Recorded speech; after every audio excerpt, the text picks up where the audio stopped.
In the barren expanse of the frontier, a lone schoolmarm discovers an abandoned baby, swaddled in a dusty blanket beside the trail. As she cradles the infant against the wind's chill, the distant thunder of hooves grows louder.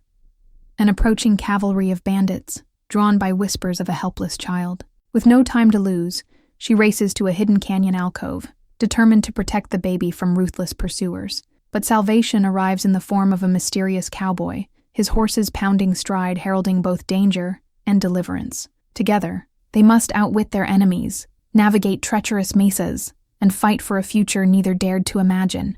A lone silhouette stands against the setting sun, cradling a small bundle while scanning the horizon. The wind whispers through sage and juniper, carrying dust and memory across the empty miles. Abigail Thornton's trembling fingers trace the infant's delicate features, a miracle found in desolation. Her schoolteacher's hands, once meant only for chalk and primers, now shield this abandoned life from whatever cruel fate intended. Then it comes, the distant rumble of approaching riders, harsh and determined. Her heart matches their thundering rhythm as she clutches the baby closer. Behind her, a shadow stretches, tall, unfamiliar, and armed. Man and child, danger and hope, all converge in this breathless moment. Before we jump back in, tell us where you're tuning in from, and if this story touches you, make sure you're subscribed, because tomorrow, I've saved something extra special for you. The sun hung low over the New Mexico territory, painting the mesas in fierce oranges and purples as if the land itself were ablaze. Abigail Thornton had long since learned to appreciate such beauty, even as her water canteen grew lighter and her mare's steps more labored. 3 years as the school teacher in the struggling settlement of Redemption had taught her to find wonder. In this harsh country, a skill that had sustained her spirit when little else could. "Just a little farther, Penny," she murmured to her horse, patting the animal's sweat-dampened neck. They were returning from the monthly journey to Santa Fe, where Abigail collected mail, supplies, and most precious of all, books for her small schoolhouse. The saddlebags were heavy with primers, chalk, and the occasional novel she permitted herself as luxury. At 32, Abigail wore her chestnut hair in a practical bun, though persistent tendrils had escaped during the day's ride, framing a face that spoke of quiet determination. Her blue calico dress, once vibrant but now faded from sun and washing, was sensible, like everything else about her. The townsfolk of Redemption respected Miss Thornton for her unwavering dedication to their children's education, though few understood the woman behind the schoolmarm's stern exterior. None knew of the letters she kept beneath her mattress, correspondence from a life left behind in Boston. None recognized that the slight Eastern lilt in her voice was all that remained of her privileged upbringing, and certainly none suspected that Abigail Thornton was not her real name at all. The trail narrowed, as it wound between two weathered buttes. Somewhere in the distance, a coyote called to the emerging evening stars, a lonesome sound that resonated with something deep in Abigail's chest. 6 years had passed since she'd fled east, yet sometimes the weight of solitude pressed down upon her with surprising force. She rounded a bend in the trail and pulled Penny to an abrupt halt. There, partially hidden among scrubby brush and tumbleweeds, lay a small bundle wrapped in what appeared to be a faded quilt. Abigail might have ridden past, mistaking it for discarded trash, had a sudden breeze not lifted a corner of the fabric, revealing something unmistakable, a tiny, flailing hand. "Dear God in heaven," she whispered, dismounting so quickly she nearly stumbled. The bundle contained an infant, perhaps 3 or 4 months old, with a shock of dark hair and skin reddened by the relentless sun. Despite the child's precarious circumstance, its eyes, dark as midnight, regarded Abigail with an uncanny alertness. "Where is your mother, little one?" Abigail murmured, scanning the surrounding terrain. There were no signs of a camp, no tracks. Besides her own, no indication of how this child had come to be abandoned in such a desolate place. The baby's lips trembled, but no cry emerged. Instead, tiny fingers grasped at Abigail's thumb with surprising strength when she reached to touch its cheek. "You're parched, poor thing." She uncorked her canteen and dampened her handkerchief, gently moistening the infant's cracked lips. The child accepted this meager relief with eager movements. Carefully unwrapping the quilt, Abigail searched for some clue to the baby's identity. The blanket itself was unremarkable, rough homespun cotton with a simple pattern of squares in faded blues and browns. The child wore only a simple cotton shift, threadbare but clean. Tucked into the folds of the blanket, she discovered a small, wooden pendant carved into the shape of an eagle, strung on a leather cord. "Is this all you have of your family?" she asked softly, tucking the necklace safely into her pocket. She rewrapped the baby, noticing with growing concern how the infant, despite its alert eyes, seemed too listless, too quiet for a child its age. With practiced movements from years of handling her youngest pupils, Abigail fashioned a sling from her shawl. She secured the baby against her chest, where it nestled with a small sigh that tugged at something forgotten within her. "We must get you to Redemption," she told the child. "Mrs. Wilkins had 6 of her own. She'll know how to tend to you properly." As she remounted Penny, adjusting her posture to protect her small charge, a realization dawned on Abigail. The trail between Santa Fe and Redemption, while not heavily traveled, was the main route through this section of territory. Someone had placed this child here deliberately, knowing it would be found. But why? The question unsettled her as she urged Penny forward at a gentle pace, mindful of the precious cargo she now carried. The sun was rapidly disappearing behind the western mesas, and with night would come the bitter cold of the desert. They needed to make progress while light remained. They had traveled perhaps a mile when Abigail felt it, a vibration through the ground, so slight at first she thought she had imagined it. Then came the unmistakable sound. Horses, multiple riders, moving at speed. Her heartbeat quickened. Travelers were rare in this isolated stretch, and groups rarer still. The stage wouldn't come through until Tuesday, and no cattle drives were scheduled this month. Instinct honed by years on the frontier made her guide Penny off the trail toward a stand of juniper trees. From this vantage point, partially concealed, she could observe who approached. 5 riders appeared around the distant bend, dust billowing behind them. They rode hard, with purpose. Even from this distance, Abigail could see they were rough men, not soldiers, not cowboys driving cattle. Their mismatched clothing and the way they carried their rifles spoke of men who lived outside the law. "Like Blackwood gang," she whispered, her blood turning cold. Stories of the Blackwood brothers and their associates had reached even the isolated community of Redemption. Bank robberies in Santa Fe, stagecoach holdups along the territorial roads, and, worse, murders that seemed motivated less by profit than by cruelty. Their leader, Jeremiah Blackwood, was said to bear a distinctive scar that bisected his face from forehead to jaw, a mark left by a Comanche blade that should have ended his life years ago. The men slowed as they reached the spot where Abigail had found the baby. One dismounted, crouching to examine the ground, then called something to the others. They spread out, scanning the area with practiced efficiency. Against her chest, the baby stirred, letting out a soft whimper. Abigail froze, pressing one hand gently over the bundle to soothe the child. "They're looking for you," she realized. With sudden clarity, why would such men be hunting an infant? The question formed and dissolved as more pressing concerns took precedence. Whatever the reason, she could not, would not, let them find this child. The rider who had dismounted pointed toward the trail ahead, toward the tracks Abigail and Penny had left. With hand signals that spoke of military training, the leader directed 2 men to continue along the main trail while he and the others followed the fresh tracks, directly toward her hiding place. Abigail's mind raced. The junipers wouldn't conceal them for long. A mile back, the trail had passed a narrow canyon, a place locals called Whispering Rocks for the way wind moved through its stone corridors. Within those labyrinthine passages, she might find a place to hide until the men passed.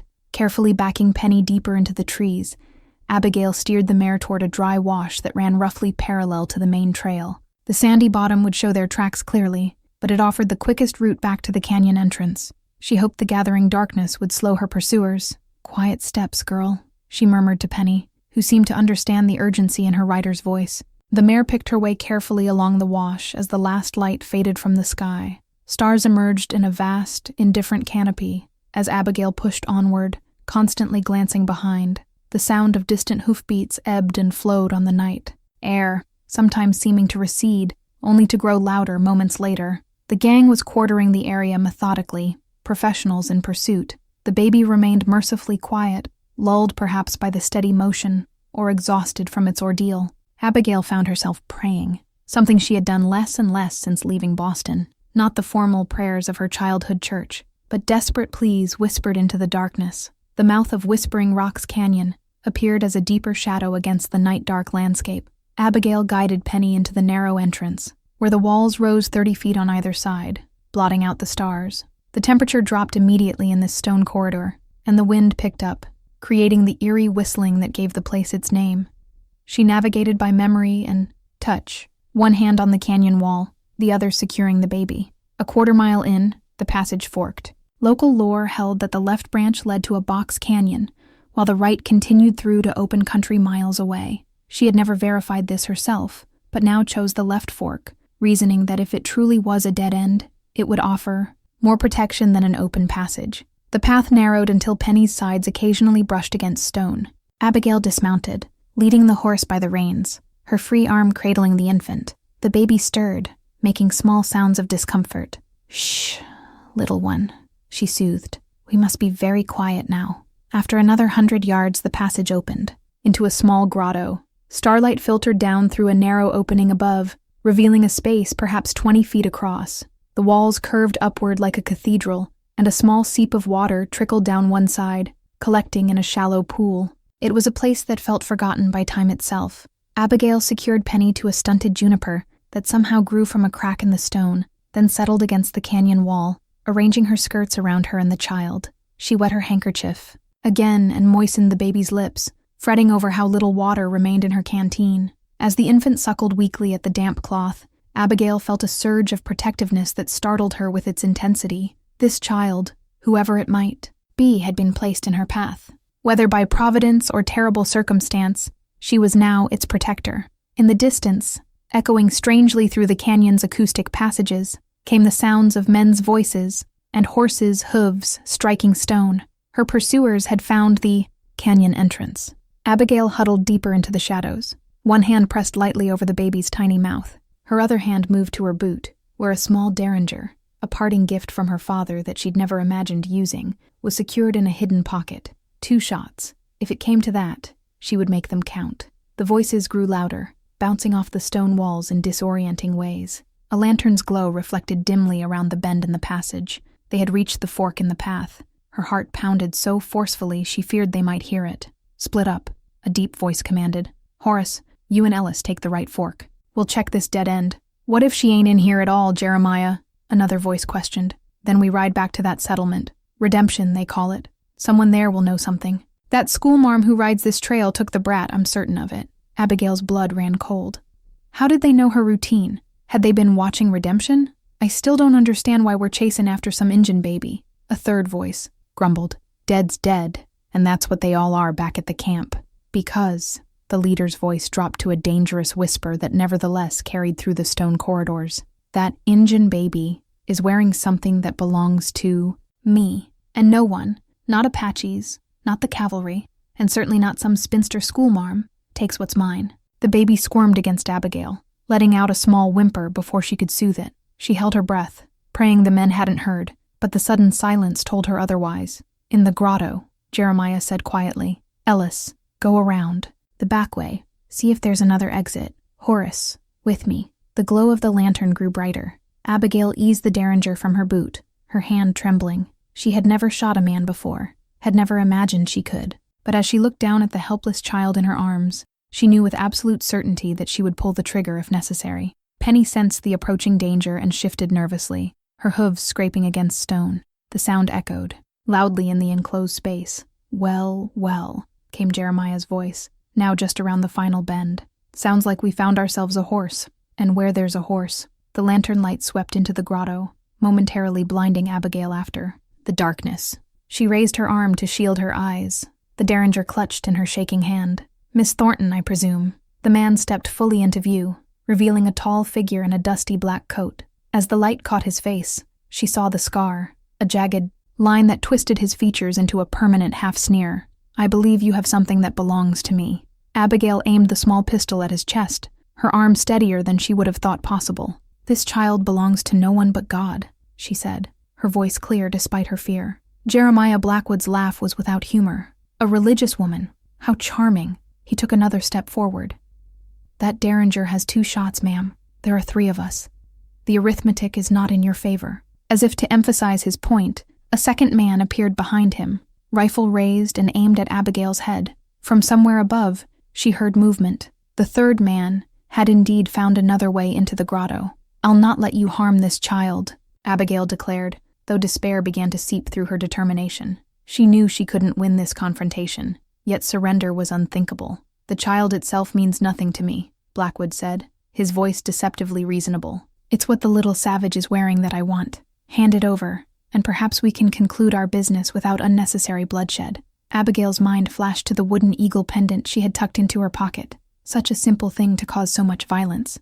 "I don't know what you—" she began, but was interrupted by a sound that froze them all in place. Hoofbeats, powerful and purposeful, echoing through the canyon from the direction of the right fork. Someone was approaching at speed. Blackwood swore, signaling his men to extinguish the lantern and take cover. Darkness reclaimed the grotto, broken only by faint starlight from above. The hoofbeats grew louder, accompanied now by another sound, the mechanical click and whir of a lever-action rifle being cycled repeatedly. Whoever approached was not bothering with stealth. A shot rang out, the flash briefly illuminating the passage. One of Blackwood's men cried out, then fell silent. The hoofbeats never slowed.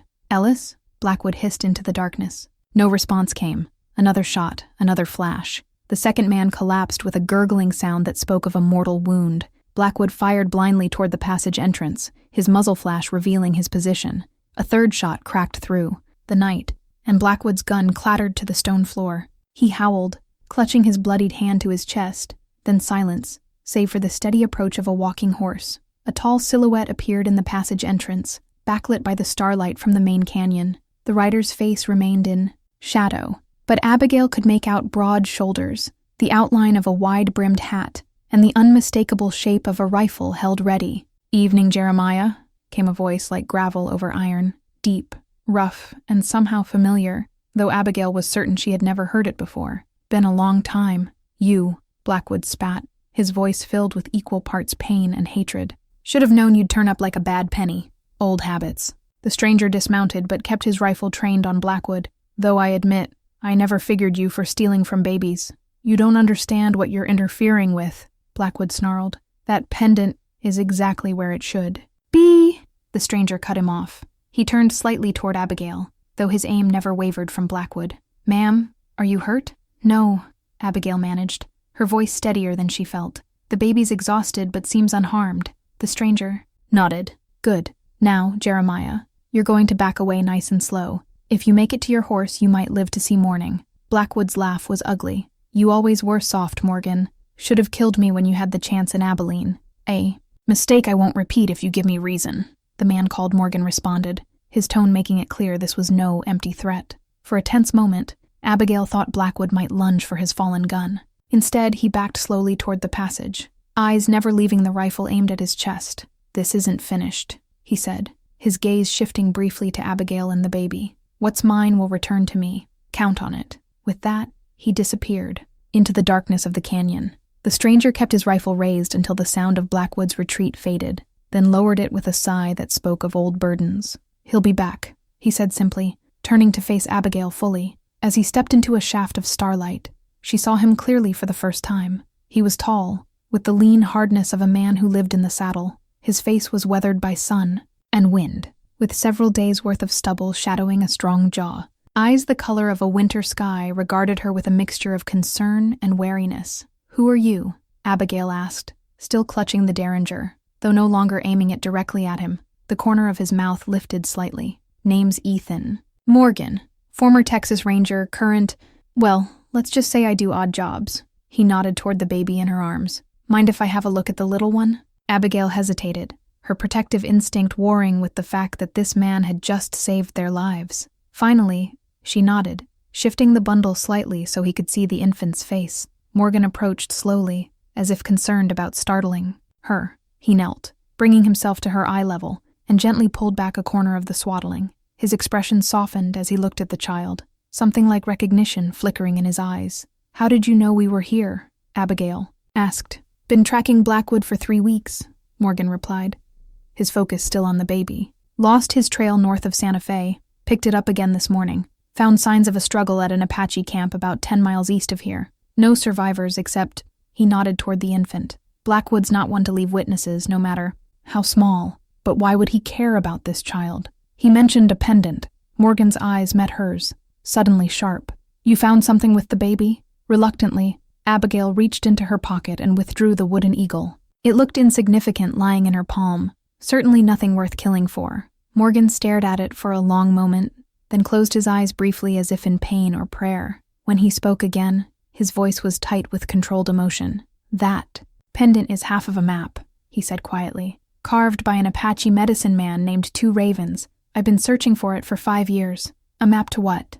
Abigail asked, though part of her already suspected the answer. "Gold," Morgan replied, simply.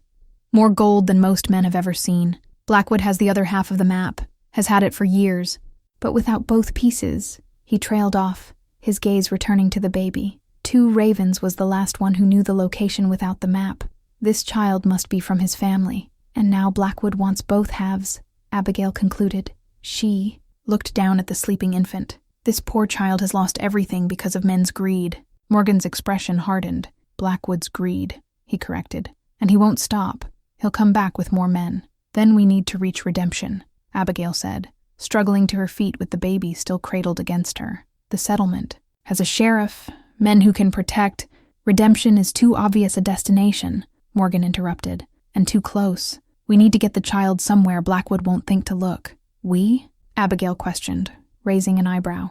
The faintest hint of a smile touched Morgan's lips. "Unless you plan to outride Blackwood and his men alone, ma'am. Yes, we. Despite everything, the danger, the exhaustion, the uncertainty," Abigail found herself returning that ghost of a smile. "Miss Abigail Thornton," she introduced herself, tucking the pendant back into her pocket. "School teacher, and apparently now a guardian of treasure maps and orphaned babies. Pleasure, Miss Thornton." Morgan tipped his hat slightly. "Though, I reckon before this is over, you might wish we'd never met." Dawn broke over the canyon in ribbons of amber and rose, finding Abigail and Ethan Morgan preparing to leave their stone sanctuary. The night had passed in uneasy vigilance, with Morgan keeping watch while Abigail tended to the infant's needs as best she could with limited supplies. "The child needs proper food and care soon," Abigail said, her voice hoarse from thirst. She had sacrificed the last of her water for the baby, moistening her handkerchief for the infant to suckle.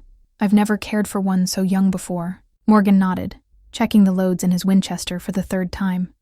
"There's a place about 15 miles northwest of here, old mission settlement called San Miguel. A few families, mostly Mexican, and a woman, Doña Lucia, who might help us." 15 miles is a long journey with an infant and limited water," Abigail observed, securing the makeshift sling that held the baby against her chest. "Which is why we'll travel along Broken Knife Creek," Morgan replied. "Water's low this time of year, but there's enough for our needs. The route adds a few miles, but it's safer. And Blackwood?" Morgan's expression hardened. "He'll have headed back to gather more men. That gives us maybe a day's head start." He glanced at the baby. "Does it have a name?" Abigail looked down at the tiny face. In the morning light, she could see the child more clearly. Copper skin, jet black hair, eyes dark and somehow ancient in such a young face. "I don't know," she admitted. There was nothing with the blanket except the pendant. Morgan studied the child for a moment.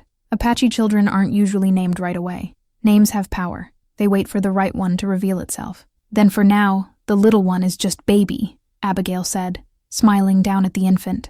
They led their horses from the grotto, Morgan taking point with his rifle at the ready. The bodies of Blackwood's men had been dragged to the side of the passage, covered with stones in a rudimentary burial. Abigail averted her eyes as they passed, saying a silent prayer despite the men's actions. The main canyon echoed with their footsteps and the horses' hooves, the whispering winds still dormant in the early hours. Emerging from the stone corridors, into open country, Abigail felt simultaneously exposed and relieved. The vast landscape stretched before them, beautiful and indifferent to their plight. "Stay close," Morgan instructed, swinging into his saddle. "The creek's about 3 miles this way." Abigail mounted Penny, adjusting her position to protect the baby, who had fallen into an exhausted sleep. As they rode, she studied her unexpected companion more carefully. Morgan sat his horse with the easy confidence of a man born to the saddle, his movements economical and precise. The Winchester rested across his lap, and his eyes constantly scanned the terrain, missing nothing. "You said you were a Texas Ranger," she ventured after they'd ridden in silence for nearly an hour. "Former Ranger," he corrected, not looking back at her. "And now you're tracking Jeremiah Blackwood because—" Morgan was quiet for so long that Abigail thought he might not answer. When he finally spoke, his voice was neutral, controlled. 5 years ago, Blackwood and his gang hit a bank in Abilene, killed 4 people, including a pregnant woman.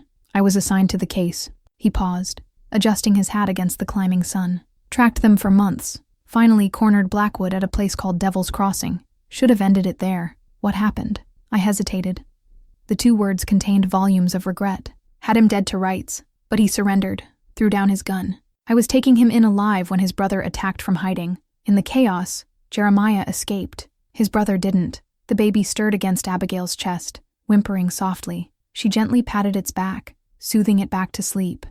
"Is that when you left the Rangers?" she asked quietly. Morgan nodded. Couldn't face the families of those he'd killed, not after letting him go. He glanced back at her. Been hunting him ever since. And the gold? The map? That came later. Story is, an Apache raiding party attacked a Spanish mission convoy back in 1783. The convoy was carrying gold back to Mexico City. Church ornaments, coins, artifacts. The Apaches took it all, hid it somewhere in these mountains. Over the years, the location was lost to everyone except the descendants of 2 ravens. And Blackwood learned of this treasure? 3 years ago, he captured a young Apache who knew the story, tortured him until he revealed that 2 ravens had carved a map on 2 eagle pendants, given to his grandsons for safekeeping. Blackwood got 1 pendant, killed the boy. Morgan's jaw tightened. Been searching for the 2nd pendant ever since. And now he believes this child has it, Abigail concluded, her hand instinctively moving to her pocket where the wooden eagle rested. Not just has it, is entitled to it by blood. This baby is likely one of the last descendants of 2 ravens. Line. They crested a small rise, and Morgan pointed to a ribbon of green cutting through the arid landscape ahead. Broken Knife Creek. We'll follow it northwest to San Miguel. As they descended toward the water, the baby awakened fully, its face scrunching into a grimace that quickly transformed into a wail. The sound carried across the empty terrain, startlingly loud. "Poor thing's hungry," Abigail said, trying to soothe the infant while maintaining her seat in the saddle. "We need to find milk soon. There's a settler's cabin about 3 miles up. The creek," Morgan said, "might be able to get supplies there." The baby's cries grew more insistent, its little face reddening with effort. Abigail felt helpless, unable to provide what the child needed most. "Let's make for the creek first," Morgan decided. "Get water for ourselves and the horses, then push on to the cabin." They reached the creek within 20 minutes. The horses, eagerly lowering their heads to drink from the shallow but clear water. Abigail dismounted carefully, cradling the crying infant with 1 arm. "Here," Morgan said, handing her his canteen after refilling it. "Try to get the little one to take some water. It's not milk, but it might help." Abigail moistened her handkerchief again and pressed it to the baby's lips. The infant suckled desperately at first, then turned its head away, crying with renewed vigor. "We need to hurry," she said, looking up at Morgan with worry etching her features. He nodded, helping her remount before swinging back into his own saddle. They followed the creek at a brisk pace, the baby's cries a constant companion that set Abigail's nerves on edge and made Morgan's expression grow progressively grimmer. "Someone will hear," Abigail said after nearly an hour of travel. The sun was high now, beating down mercilessly. Her dress clung to her back with sweat, and her throat felt parched despite the water from the creek.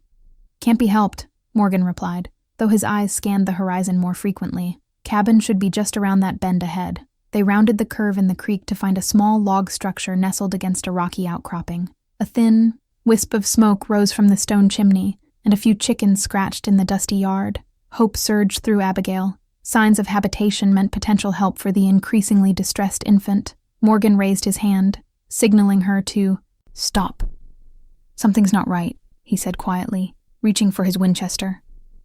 Abigail followed his gaze and saw what had alerted him. The cabin door stood ajar, swinging slightly in the breeze. No one appeared despite the commotion of their approach and the baby's cries. "Stay back," Morgan instructed, dismounting and approaching the cabin with his rifle ready. He disappeared inside for several tense minutes while Abigail tried to comfort the wailing infant. When he emerged, his expression was grim. "Family's gone," he reported. "Left in a hurry from the looks of it. Food still on the table, clothes scattered about." "Raiders?" Abigail asked, fear knotting her stomach. Morgan shook his head. "No signs of violence. More likely they heard about Blackwood being in the area and fled. His reputation precedes him. What do we do now?" "Search the place for anything useful. They kept a milk cow. It's gone, but there might be—" He stopped, suddenly, his head tilting to one side. "Quiet." Abigail realized the baby had abruptly stopped crying. The child stared past her shoulder, dark eyes wide and alert. A chill ran down Abigail's spine as she registered the sudden silence that had fallen over the landscape. No birds, no insects, nothing but the whisper of wind through creekside willows. Then she heard it, the distant thunder of hoofbeats, growing steadily louder. Blackwood, Morgan said grimly. Must have split his men. Sent some ahead to cut us off. He surveyed the terrain quickly. Cabins too exposed. There's a box canyon behind that outcropping. Narrow entrance. Defensible. How did they find us so quickly? Abigail asked, her heart pounding as Morgan helped her dismount. Tracker, he said tersely. Blackwood keeps a Comanche scout with him. Man can follow a shadow across bare rock. He led her quickly past the cabin toward the rocky formation. As they hurried, the baby began to fuss again. Small sounds that threatened to build back into full-throated cries. Hurry, Morgan urged, supporting her elbow as they picked their way over loose stones. The entrance to the canyon appeared. A crack in the rock face barely wide enough for a horse to pass. The hoofbeats grew louder, accompanied now by men's voices. Abigail glanced back to see dust rising from the direction of the creek. Get inside, Morgan instructed, helping her through. The narrow entrance. Find cover for yourself and the baby. I'll try to hold them off at the entrance. There are too many, Abigail protested, clutching the now crying infant tighter. Morgan's face softened momentarily. Been in worse spots, Miss Thornton. He handed her his canteen. Go on now. I'll be right behind you. Reluctantly, Abigail moved deeper into the canyon, searching for a defensible position among the tumbled boulders. Behind her, she heard Morgan positioning himself at the entrance, the metallic sound of his Winchester being cycled. The baby's cries echoed off the stone walls as Abigail found a cluster of rocks that formed a natural shelter. She crouched behind them, trying to soothe the child while straining to hear what was happening at the canyon entrance. The riders had reached the cabin. Men's voices carried on the still air, too distant to make out words but clear in their anger and purpose. Then a single voice called out, familiar in its arrogant command. Morgan, I know you're there. Send out the woman and the brat, and maybe I'll let you die quick. Jeremiah Blackwood had found them. The hunt had truly begun. The sun beat down mercilessly on the box canyon, turning the stone walls into radiating ovens. Abigail pressed herself against the coolest part of the rock, shielding the infant with her body. The baby had finally exhausted itself, falling into a fitful sleep, despite the danger surrounding them. From her position among the boulders, she could see Morgan crouched at the canyon entrance, Winchester at the ready. He remained perfectly still, a predator waiting for prey to make a fatal mistake. Last chance, Morgan, Blackwood's voice echoed off the stone walls. Send out what's mine, and I promise the woman lives. Morgan made no response. The silence stretched, broken only by the occasional stamp of horses' hooves and the whisper of wind through the canyon. Have it your way, then, Blackwood called finally. Boys, smoke 'em out!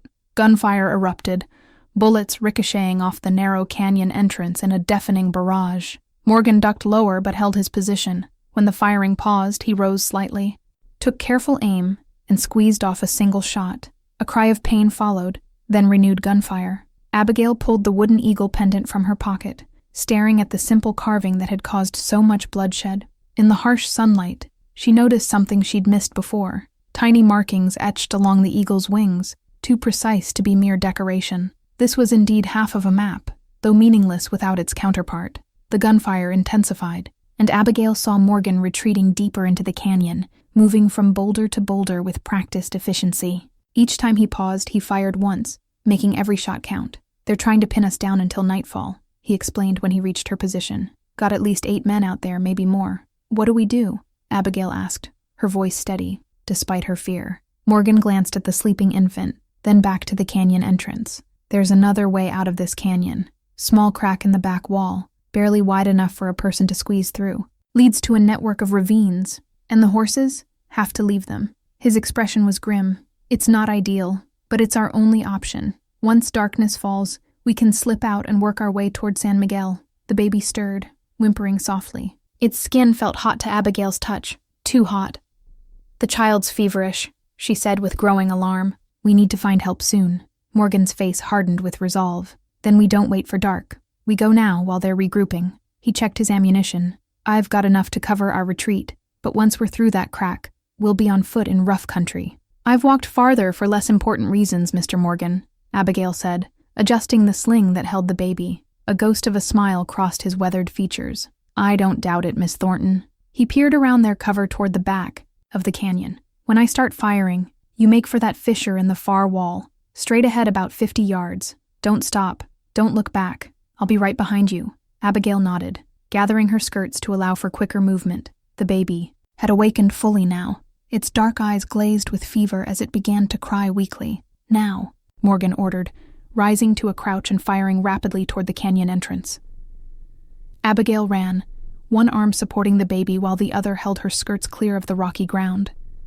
Behind her, Morgan's Winchester thundered repeatedly, answered by the varied reports of Blackwood's men's weapons. A bullet struck stone near her head, showering her with stinging fragments, but she never slowed. The fissure appeared ahead, a jagged crack in the stone barely wide enough for a person. Abigail reached it and turned back, searching for Morgan. He was moving toward her in a crouching run, firing as he came. Blood stained his left sleeve. "Go. Through!" he shouted when he saw her waiting. "Go!" Abigail hesitated only a moment before turning sideways to protect the baby and squeezing through the narrow opening. The passage beyond was dim and cool, descending sharply into the earth. She found footing on the steep path and moved carefully downward, listening for Morgan to follow. Long moments passed before she heard him forcing his way through the fissure. His breathing labored. When he appeared, his face was drawn with pain, the blood stain on his sleeve now soaked to his wrist. "Your arm," she began. "Just a graze," he dismissed, though his pallor suggested otherwise.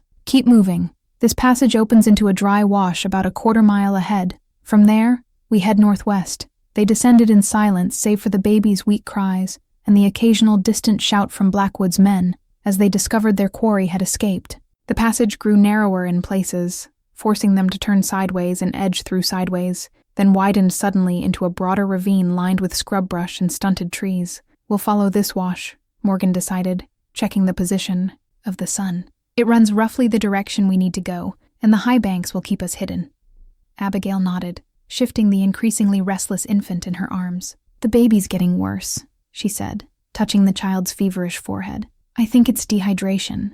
Morgan looked at the infant with concern, then surveyed their surroundings. "These washes sometimes have seeps or pockets of water, especially after the spring rains. Keep your eyes open." They moved as quickly as they could manage, Abigail's skirts catching on thorny brush while Morgan scanned continuously for signs of water or pursuit. The sun began its westward descent, offering intermittent shade in the steep-walled wash. After perhaps an hour of difficult travel, Morgan raised his hand for a halt.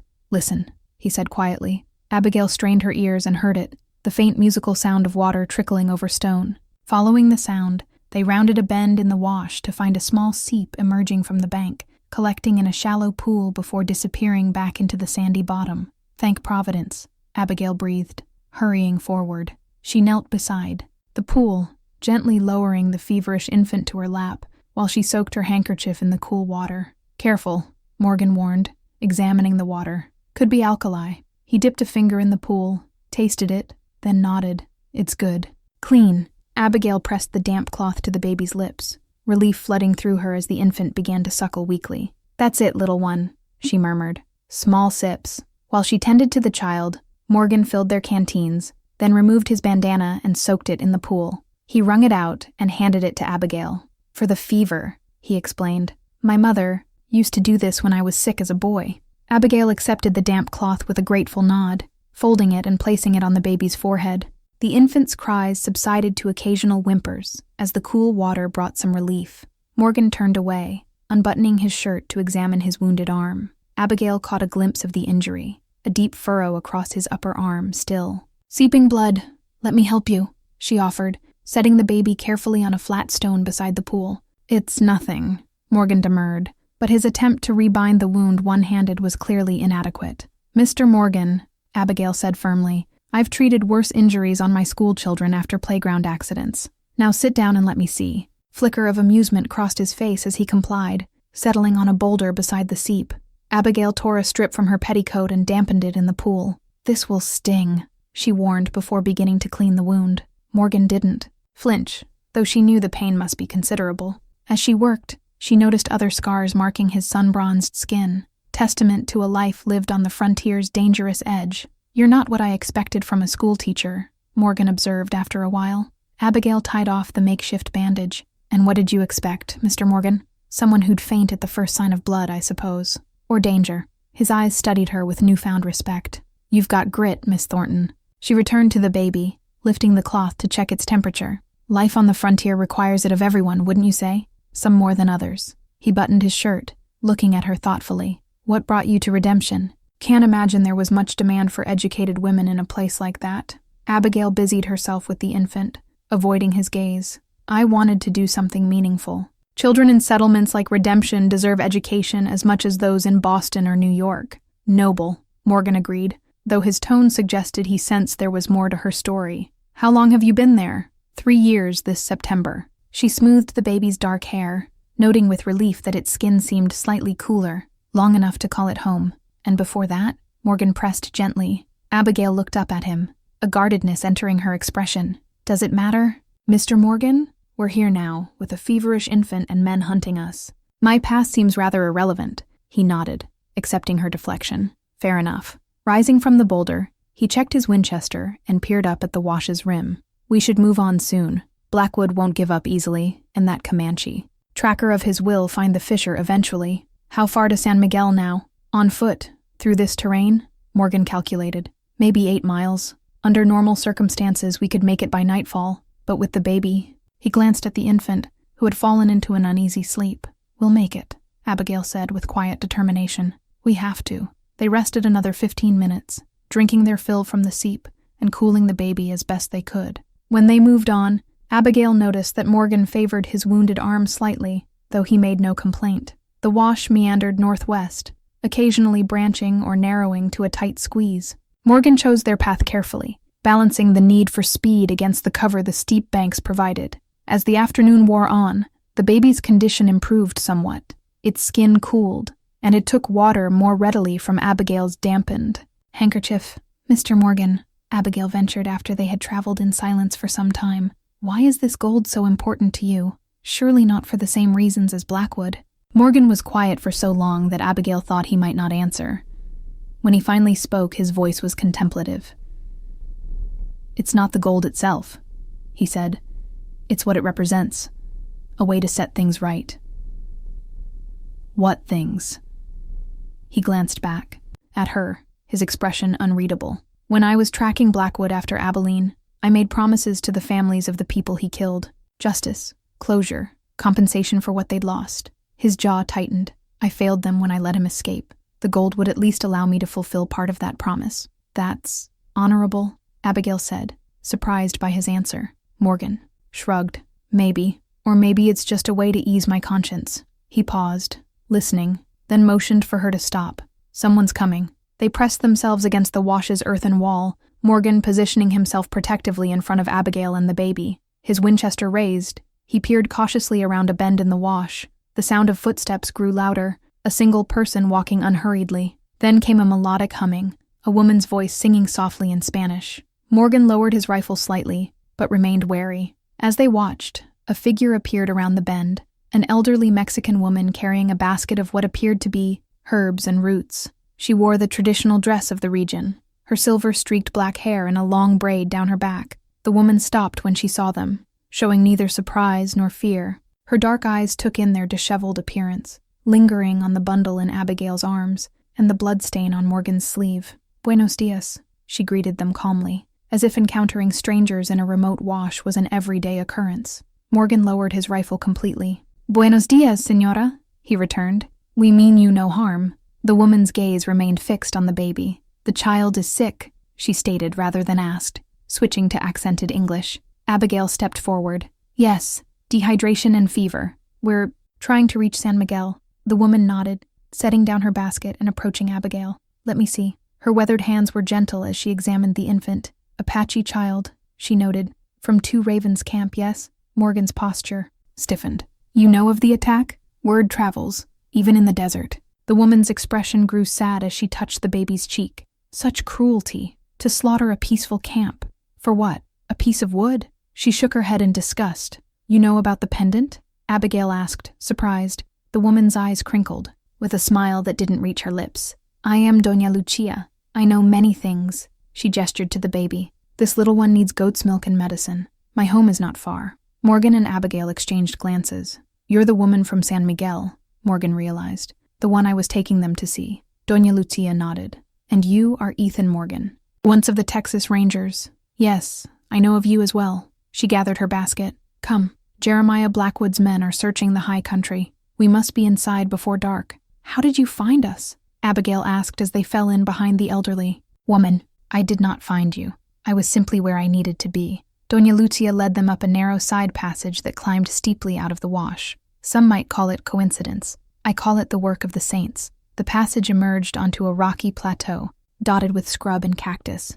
In the distance, the adobe buildings of a small settlement gleamed golden in the late afternoon light. "San Miguel," Doña Lucia announced, pointing toward the buildings. "My home is on the outskirts. We can reach it before sunset if we hurry." They crossed the plateau at a brisk pace, Abigail cradling the increasingly restless infant while Morgan scanned the horizon for threats. As they neared the settlement, Abigail could make out a dozen or so buildings clustered around what appeared to be a small mission church. "The people here?" Morgan asked Doña Lucia. "Can they be trusted?" The old woman gave him a sharp look. "They are my people, senor. They will not betray us, but they will also not fight your battles for you." "I wouldn't ask them to," Morgan assured her. Doña Lucia's home stood apart from the main settlement, a modest adobe structure with a small corral and garden. Smoke rose from the chimney, and a few goats milled about in a pen beside the house. "Maria!" Doña Lucia called as they approached. A young woman emerged from the house, her eyes widening at the sight of the strangers.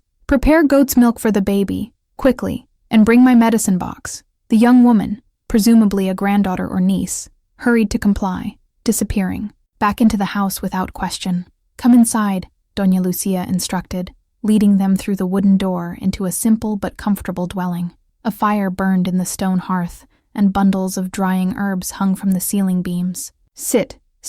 You look ready to collapse, both of you." Abigail sank gratefully onto a bench near the fire, the baby still cradled in her arms. The infant's cries had strengthened somewhat, which Abigail took as an encouraging sign despite the noise. Maria returned with a small clay cup of warm milk and a dropper fashioned from a hollow reed. Doña Lucia took these and sat beside Abigail, showing her how to administer the milk drop by drop. Slowly, she instructed. "Too much at once will make the little one sick." Morgan remained standing, positioning himself near a window, where he could observe the approach to the house. "How long before Blackwood's men reach the settlement?" he asked. Doña Lucia didn't look up from her work with the baby. "They will not come before morning. Even Blackwood is not foolish enough to enter San Miguel at night." "Why is that?" Abigail asked, watching as the baby eagerly accepted the milk. A mysterious smile played at the old woman's lips. "Let us just say that the desert has ways of confusing those with bad intentions after dark, especially around San Miguel." Morgan raised an eyebrow, but didn't press the matter. "Then we have until morning to decide our next move. First, you will eat and rest," Doña Lucia said firmly. "Both of you. And I will tend to your arm, senor. My herbs work better than torn petticoats, with all due respect to the señorita." For the first time since Abigail had met him, Morgan relaxed slightly, a hint of genuine amusement crossing his features. "Yes, ma'am." As Maria prepared a simple meal of beans, tortillas, and jerky, Doña Lucia examined the baby more thoroughly. "A strong child," she pronounced. "From strong people. The fever will break by morning. Do you know if it's a boy or girl?" Abigail asked, realizing she still didn't know this basic fact about their small charge. "A girl," Doña Lucia confirmed. "About 3 months old, I think." "A girl," Abigail repeated softly, smiling down at the infant. "Hello, little miss." The baby's dark eyes fixed on Abigail's face, and for the first time, a tiny hand reached up to touch her cheek. The gesture, so simple and trusting, sent an unexpected wave of emotion through Abigail. This child, orphaned and hunted, had somehow placed her faith in a stranger. "She knows who protects her," Doña Lucia observed quietly. Across the room, Morgan watched the interaction, something unreadable passing across his weathered features before he turned back to the window and the gathering darkness beyond. Dawn broke over San Miguel, painting the adobe walls gold and amber. Abigail awakened to find herself on a pallet near the hearth, the baby girl sleeping peacefully beside her in a makeshift cradle fashioned from a wooden box lined with soft blankets.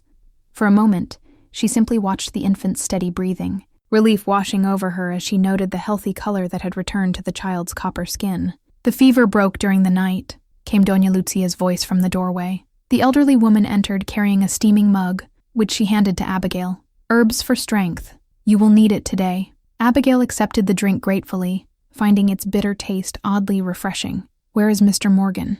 "Outside, watching the trails." Doña Lucia knelt beside the cradle, her weathered fingers gently touching the baby's forehead. "He did not sleep," A man haunted carries his ghosts like armor. Rising from her pallet, Abigail straightened her wrinkled dress as best she could. She had slept in her clothes, too exhausted from their journey to care about propriety. "Doña Lucia, may I ask you something?" The old woman nodded, her dark eyes patient. "This pendant," Abigail said, drawing the wooden eagle from her pocket. "Mr. Morgan says it's half of a map to Apache gold. Is that true?"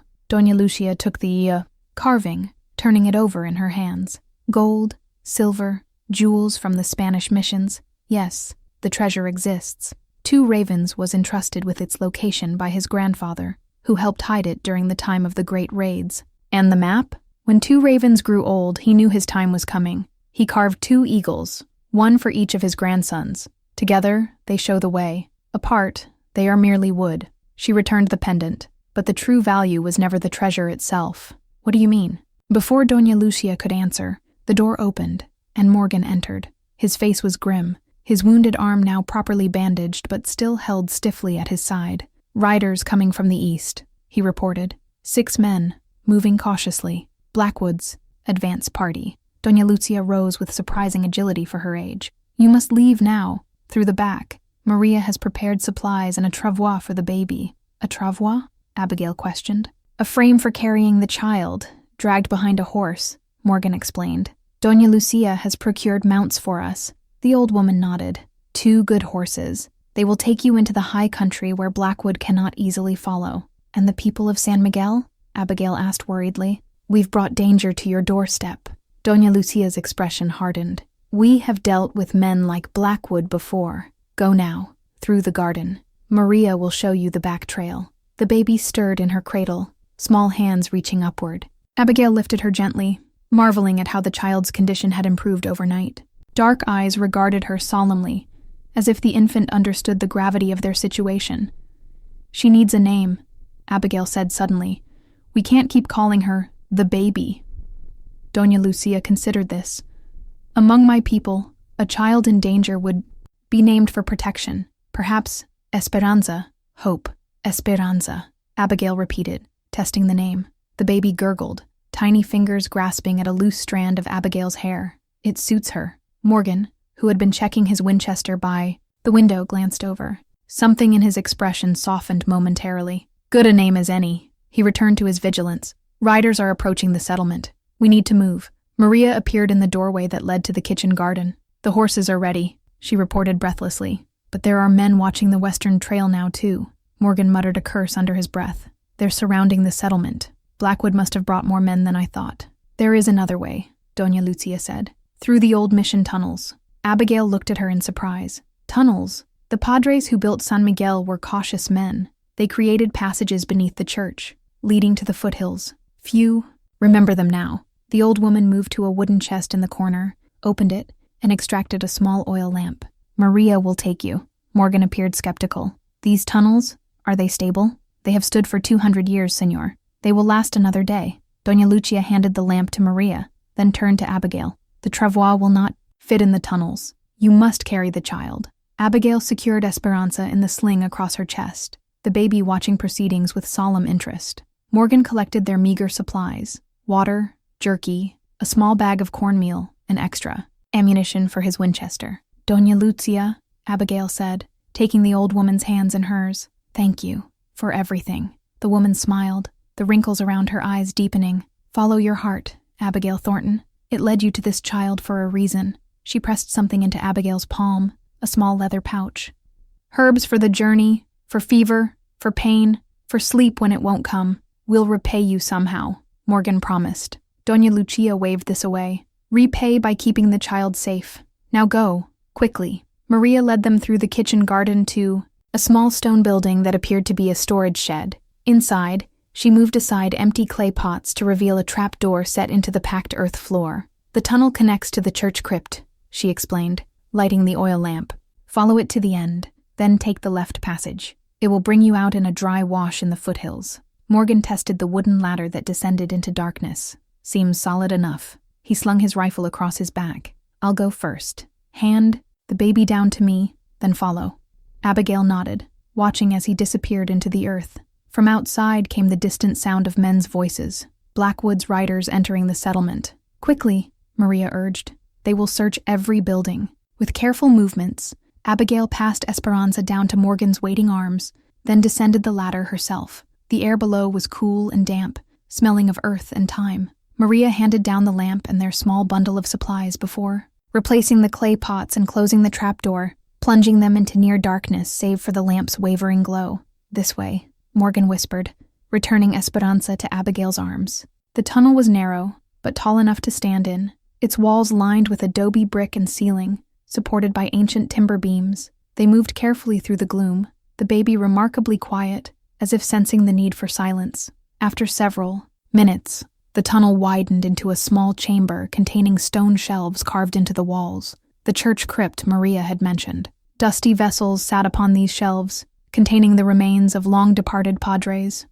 Morgan paused, examining the 3 passages that led from the chamber. "Left fork," he murmured, recalling Maria's instructions. The left passage narrowed considerably, forcing them to proceed single file. The air grew fresher as they continued, suggesting they were approaching an exit. After what seemed an eternity of cautious progress, they reached a wooden door set into the tunnel wall, its hinges rusted with age. "Stand back," Morgan instructed, handing Abigail the lamp. He pressed his shoulder against the door, pushing with steady pressure until the ancient wood creaked and gave way, revealing a sunlit dry wash beyond.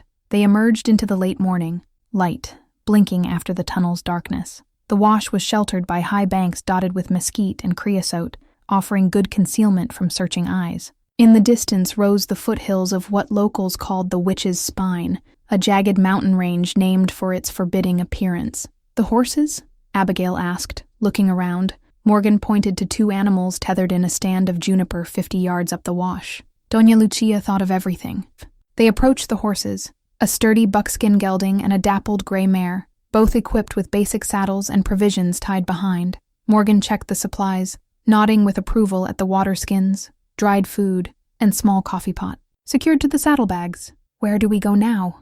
Abigail asked, adjusting Esperanza in her sling. The baby had fallen asleep despite the movement and changing light. Morgan studied the terrain, then pointed toward the mountains. "High country. Blackwood's men will have trouble following us there, and we might find a pass-through to Fort Brennan, on the other side. Is that wise? With the baby, safer than staying within Blackwood's reach." He untied the horses, checking their girths. "The fort has a telegraph. We can contact the territorial marshal, get protection for you and Esperanza." Abigail frowned. "And what about you?" Morgan's expression hardened. "I have unfinished business with Blackwood. The pendant," she realized. "You still intend to find the treasure, not for myself." He helped her mount the gray mare, showing her how to adjust her position to protect the sleeping Esperanza. "For the families of Blackwood's victims, I made a promise." Abigail studied him as he swung into his own saddle, noting the determination that set his jaw. "And what of Esperanza? This pendant is her birthright." "Half her birthright," he corrected. "Blackwood has the other half. Neither piece has value without the other. So we use the baby as bait to lure him in?" Abigail's voice sharpened with disapproval. Morgan looked genuinely startled. "No, never. We get you and the child to safety at the fort. Then I track Blackwood alone. And if he tracks us first? If he's already watching the trail to Fort Brennan?" Morgan fell silent, considering. "Then we change course. Head north instead, toward the old Spanish mission at Palomar. It's abandoned now, but defensible. We could hold out there until help arrives." "How far?" 2 days' ride through the mountains. Rough country, but Blackwood would have to split his men to cover all possible routes. He glanced at the baby. "Can Esperanza manage it?" Abigail looked down at the sleeping infant. "She's stronger than she looks. We all are." Morgan's expression softened momentarily. "That you are, Miss Thornton." He turned his horse toward the foothills. "We should reach the lower passes by nightfall. Blackwood won't discover we've left San Miguel until his men have searched every building." They rode in companionable silence for several hours, following game trails that wound gradually upward into the increasingly rugged terrain. The sun climbed high, then began its western descent, casting long shadows across the rocky landscape. Esperanza awakened hungry, but accepted water sweetened with a pinch of sugar from their supplies, along with mashed cornmeal that Abigail prepared during a brief rest. As they climbed higher, the desert scrub gave way to scattered piñon pines and juniper. The air cooled noticeably, carrying the scent of resin and wild sage. Twice Morgan led them on detours to avoid leaving tracks in sandy washes where a skilled tracker might follow. "You learned well from that Comanche," Abigail observed after. watching him carefully arrange branches to cover their tracks where they crossed a small creek. Morgan straightened, wiping his brow. Not a Comanche. Apache scout named Makes Trouble. Served with the army before I recruited him to the Rangers. A shadow crossed his face. Good man. Blackwood killed him at Devil's Crossing. I'm sorry, Abigail said quietly. Morgan nodded, his eyes scanning the back trail. Makes Trouble taught me that mountains are both friend and enemy in pursuit. They offer hiding places but limit your options. He gestured toward the higher peaks ahead. We'll camp in that stand of pines tonight. Good visibility. Defensible. As the day's light began to fade, they reached the pine grove Morgan had indicated. A natural hollow formed a sheltered campsite, with a stone outcropping providing protection from the prevailing wind. They dismounted, Morgan immediately setting about collecting firewood while Abigail tended to Esperanza. A small fire only, he instructed. Enough for warmth, but not so much that smoke will give us away. Abigail nodded, laying out a blanket for the baby while she unpacked their meager provisions. Esperanza seemed content despite the journey, her dark eyes following Abigail's movements with alert interest. You're a remarkable little one, Abigail told her softly. So brave, so resilient. Takes after her guardian, Morgan commented as he arranged kindling for the fire. Abigail glanced up, surprised by the compliment, but he had already turned away to strike a match. The small fire cast dancing shadows across their campsite as twilight deepened into night. They ate a simple meal of jerky, and hardtack softened. In hot water, with Abigail preparing more cornmeal mush for Esperanza, the baby accepted this offering eagerly, her condition continuing to improve with each passing hour. I've been thinking, Abigail said as she settled Esperanza for sleep, wrapped in a small blanket Doña Lucia had provided, about what you said regarding the pendant's value. Morgan looked up from where he was cleaning his rifle by firelight. And, you're right that neither half of the map has value alone, but that works both ways. She drew the wooden eagle from her pocket. Blackwood needs this as much as we might. Need what he has. Your point? Perhaps we can use that. Not the baby as bait, but the pendant itself. Morgan studied her thoughtfully. You're suggesting a trap. I'm suggesting a negotiation from a position of strength. Abigail traced the small markings on the eagle's wings. Blackwood gets his map, you get yours, and most importantly, Esperanza remains safe. Blackwood doesn't negotiate, Morgan said flatly. He takes what he wants and leaves bodies behind. Then we ensure he has no choice but to negotiate. Abigail met his gaze steadily. I'm not a soldier or a ranger, Mr. Morgan, but I understand leverage. As a woman alone on the frontier, I've had to. Morgan set aside his rifle, regarding her with newfound respect. You continue to surprise me, Miss Thornton. Good. She smiled slightly. Predictability is a luxury I can't afford.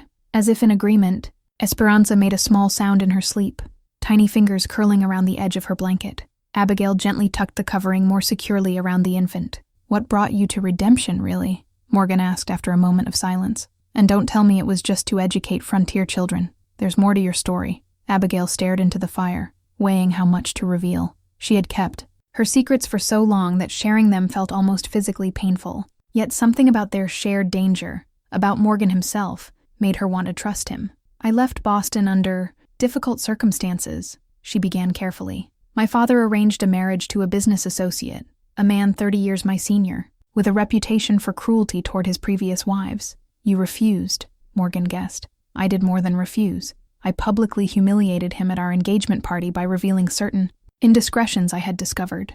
A ghost of satisfaction crossed her features at the memory. His reputation was ruined, and my father was furious. Both men made it clear that Boston was no longer safe for me. So you fled west? Abigail nodded. Changed my name, used what money I had to obtain teaching credentials, and kept moving until I found redemption. A town desperate enough for a schoolteacher that they didn't ask too many questions about my past. And the man you were to marry? Last I heard, he had moved to Europe to escape the scandal. She looked up at Morgan. I'm not proud of running, but I'm not ashamed either. I chose freedom over security, and I've never regretted it. Morgan's expression was unreadable in the flickering firelight. Sometimes running is the bravest thing a person can do, he said finally. Takes courage. To start over with nothing. As you did, after Devil's Crossing? He nodded, poking at the fire with a stick. Turned in my badge, sold most everything I owned, and set out after Blackwood. Been hunting him ever since. And if you catch him. After justice is done, Morgan stared into the flames. Haven't thought that far ahead. Been living with one purpose for so long, I'm not sure who I'd be without it. The admission hung between them, surprisingly vulnerable from a man who seemed made of granite and grit. Abigail felt a sudden kinship with him, another soul who had reinvented themselves out of necessity. "We should rest," Morgan said, changing the subject. "I'll take first watch. Wake you in 4 hours." Abigail nodded, arranging her blanket near Esperanza. As she settled beside the sleeping infant, her hand instinctively reached out to rest lightly on the baby's chest, feeling the steady rise and fall of her breathing. "She trusts you," Morgan observed quietly. "Children have good instincts about such things." "I hope I deserve that trust," Abigail whispered, more to herself than to him. As she drifted toward sleep, Abigail's last conscious thought was that somehow, against all reason, she had found something precious in this dangerous journey. Not gold or treasure, but the beginnings of a strange, makeshift family formed in the crucible of survival. Dawn broke over the mountains in a palette of pink and gold, finding Abigail already awake, Esperanza cradled in her arms. The infant suckled eagerly at a mixture of water, sugar, and cornmeal that Abigail had prepared over the small, rekindled fire. Morgan returned from scouting their surroundings, his expression grim. "Riders in the valley below," he reported. 4 men, moving slowly but definitely tracking us. "Blackwood?" Abigail asked, instinctively drawing Esperanza closer. His men, not the man himself, professional trackers from the look of them. Morgan dropped to one knee beside their small fire, pouring himself a cup of the strong coffee he had brewed earlier. "Good news is, they're still figuring out which pass we took. Bad news is, they will eventually. How much time do we have? A few hours at most. We need to break camp and keep moving toward Palomar." He glanced at Esperanza. "How is she?" "Stronger every hour," Abigail replied, smiling down at the infant. "She's a determined little soul." They packed quickly, Morgan erasing all signs of their camp, while Abigail secured Esperanza in her sling. Within 20 minutes, they were mounted and moving higher into the mountains, following a narrow game trail that wound between weathered stone formations. The path grew steeper as the morning progressed, forcing them to dismount and lead the horses through particularly treacherous sections. Esperanza remained remarkably quiet, as if sensing the need for silence, her dark eyes taking in the changing landscape with solemn attention. By midday, they had reached a high saddle between 2 peaks, offering a clear view of the terrain they had traversed. Morgan studied the back trail through his spyglass, Abigail watching his face for any sign of trouble. "They've split up," he reported, "covering different routes. Smart." He collapsed the spyglass, tucking it into his saddlebag. "We need to find water soon, for us and the horses." Abigail nodded, wiping sweat from her brow. The mountain air was cooler than the desert below, but the exertion of climbing had left them all parched. "There should be a spring in the next valley," Morgan said, consulting a small, much-folded map he extracted from his shirt pocket. "Old trapping line through here. If memory serves, water's about 3 miles ahead." They continued across the Baim saddle, descending slightly into a pine-dotted valley. The afternoon sun filtered through the trees, creating dappled patterns across the rocky trail. Esperanza had fallen asleep against Abigail's chest, lulled by the steady motion of the horse. The sound reached them before the sight, the unmistakable gurgle of flowing water. Morgan raised his hand, signaling a halt, his expression suddenly wary. "What is it?" Abigail asked quietly. "Too convenient," he murmured, dismounting and drawing his Winchester. "Wait here." He moved ahead on foot, disappearing into the trees. Long minutes passed as Abigail waited, every sense alert for danger. When Morgan finally returned, his face was unreadable. "Spring's there all right," he reported. "Along with someone else's camp. Blackwood's men?" Morgan shook his head. "Don't think so. Fire's cold. Been abandoned maybe a day. Could be trappers, prospectors, or someone waiting for us. What do we do?" He considered their options. "We need the water. I'll go first. Make sure it's safe. You follow with the horses. Stay alert." Abigail nodded, watching as he moved ahead once more, Winchester ready. After counting to 30, she gently nudged her mare forward, leading Morgan's mount by the reins. The abandoned camp appeared as they rounded a bend in the trail, a simple arrangement of stones for a fire pit, a crude lean-to fashioned from pine branches, and a few discarded tin cans. The spring bubbled from a rocky outcropping nearby, forming a small, clear pool before continuing downslope as a narrow stream. Morgan was crouched beside the fire pit, examining the cold ashes. "Professional work," he noted. "Whoever camped here knew the woods. No wasted effort, minimal traces." Abigail dismounted carefully, mindful of the sleeping Esperanza. "Is it safe to stay?" "For now. Let's water the horses and refill our canteens. Then we move on." Morgan took the reins of both mounts, leading them to the pool. While he tended the animals, Abigail examined the lean-to, her schoolteacher's curiosity getting the better of her. The shelter was well constructed, using natural materials in ways that suggested long experience in the wilderness. As she peered inside, something caught her eye, a small object half buried in the pine needles that formed a rudimentary bed. Carefully shifting Esperanza to one arm, she reached down and picked up the item. It was a carved wooden figure, similar in style to the eagle pendant but shaped like a wolf.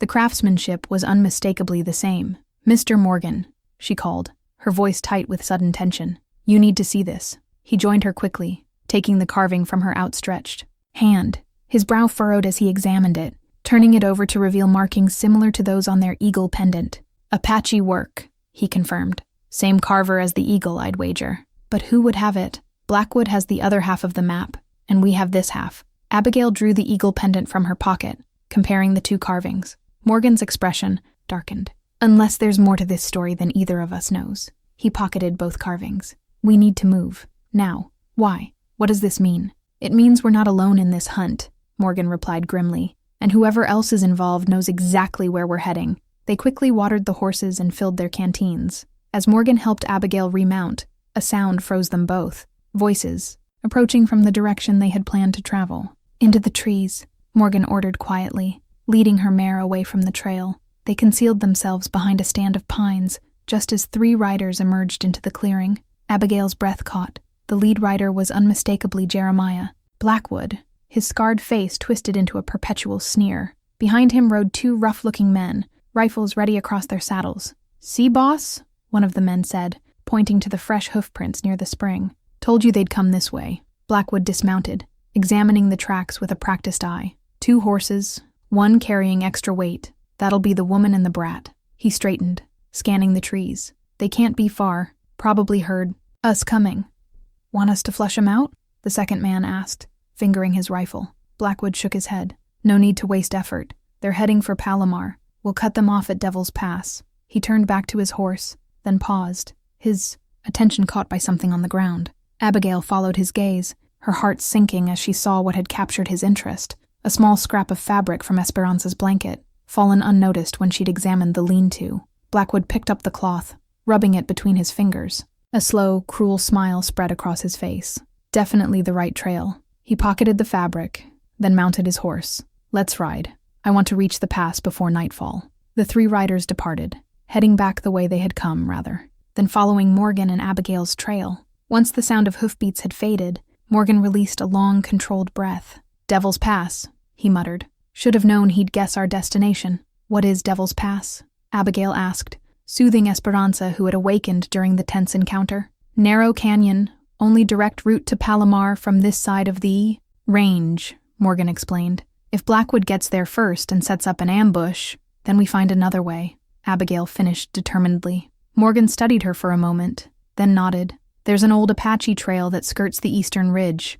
Longer, more difficult, but it bypasses the pass entirely. Can we reach it before dark?" "If we push hard." He mounted his buckskin. "But first, I want to check something." He rode back to the abandoned camp, dismounting to examine the lean-to more carefully. After a minute of searching, he emerged with a grim expression. "What is it?" Abigail asked. In answer, Morgan held up a small object that caught the afternoon light. It was a metal badge, tarnished but still recognizable, a U.S. Marshal's star. "Seems our mysterious third party is law enforcement," Morgan said, his voice tight with an emotion Abigail couldn't quite identify. "Isn't that good news? Another ally against Blackwood?" Morgan pocketed the badge, his expression troubled. "Depends on the Marshal. And on what they know about us." He mounted again. "Come on, we need to make the eastern trail before sundown." As they rode away from the spring, Abigail sensed a new tension in Morgan's posture. "You're worried about more than just Blackwood now," she observed. "What aren't you telling me?" He was silent for several strides before answering. "That badge belonged to Marshal Robert Calloway. We served together in the Rangers before he took a federal appointment." "A friend, then?" Morgan's jaw tightened. "He was, until Devil's Crossing." "Understanding," dawned on Abigail. "He blamed you for Blackwood's escape, with good reason." Morgan urged his horse up a steep incline. "Calloway's sister was one of the victims in the Abilene robbery. Pregnant woman I mentioned." The revelation hung heavily between them as they picked their way through increasingly difficult terrain. Esperanza fussed slightly in her sling, perhaps sensing the growing tension. "So now we have 2 enemies," Abigail summarized. Blackwood, who wants the pendant, and Marshal Calloway, who wants justice, as he sees it, Morgan finished. And that likely means bringing me in, dead or alive. He glanced back at her. I'm sorry you and Esperanza got caught in the middle of this, Miss Thornton. It was never my intention. Abigail straightened in her saddle. We're caught in nothing, Mr. Morgan. We're making choices, just as you are, just as I have been since I left Boston. And right now, I choose to continue this journey with you. Something like admiration flickered in Morgan's eyes before he turned back to the trail. Then let's find that eastern path before Calloway realizes we've discovered his presence. This game just got a lot more complicated. As if to punctuate his words, Esperanza let out a small, determined sound.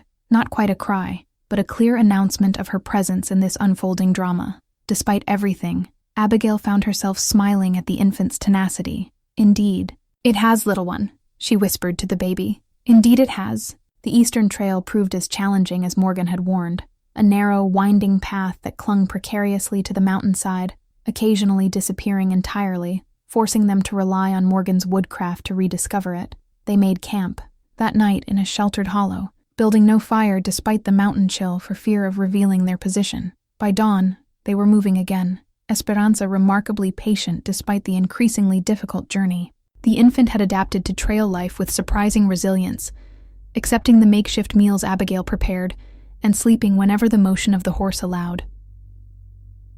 She's Apache, Morgan observed when Abigail commented on the baby's fortitude. Born to a people who've survived in this harsh country for generations, that strength is in her blood. Around midday, they reached a vantage point that offered a view of Devil's Pass far below, a narrow slash through towering rock walls, the perfect location for an ambush. Even from this distance, they could make out tiny figures positioned at strategic points along the canyon rim. Blackwood's men, Morgan confirmed, studying the scene through his spyglass. 6, maybe 8 of them. They're expecting us to walk right into their trap.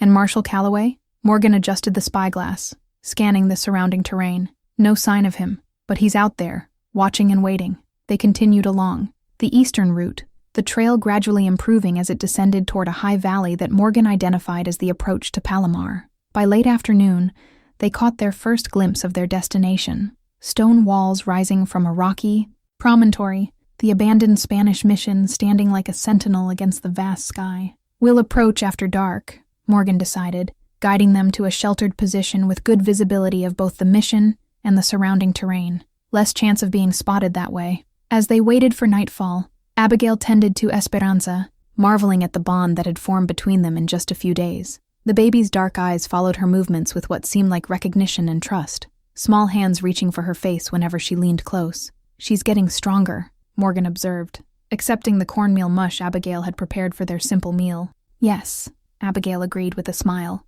She's a fighter. The sun began its descent behind the western peaks, casting long shadows across the valley. Morgan checked and rechecked his Winchester, the methodical motions speaking of years of discipline and preparation. What will we do when we reach Palomar? Abigail asked, voicing the question that had been building throughout the day. We can't hide forever. Morgan's hands stilled on his rifle. No, we can't, he agreed. But the mission offers something we've lacked so far. Defensible ground. We can hold position there while sending a signal for help. A signal? The old bell tower. On a clear day, a mirror flash can be seen all the way to Fort Brennan. They'll send soldiers to investigate. And in the meantime, Morgan's gaze met hers steadily. In the meantime, we end this, one way or another. Darkness fell swiftly in the mountains, stars emerging with startling clarity in the cold, thin air.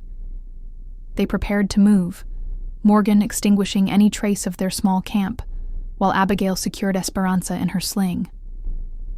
Stay close, Morgan instructed, as they mounted. From here on, we travel in absolute silence. They descended into the valley, the horses picking their way carefully along the rocky trail. Moonlight transformed the landscape into a study of silver and shadow, the abandoned mission gleaming like a ghost ship on its stone island. They were halfway across the open ground between the foothills and the mission when Morgan suddenly reined in his horse, one hand raised in warning. Abigail halted beside him, every sense alert for danger. For long moments, nothing moved in the moonlit terrain. Then, a shadow detached itself from a stand of pinyon pines ahead.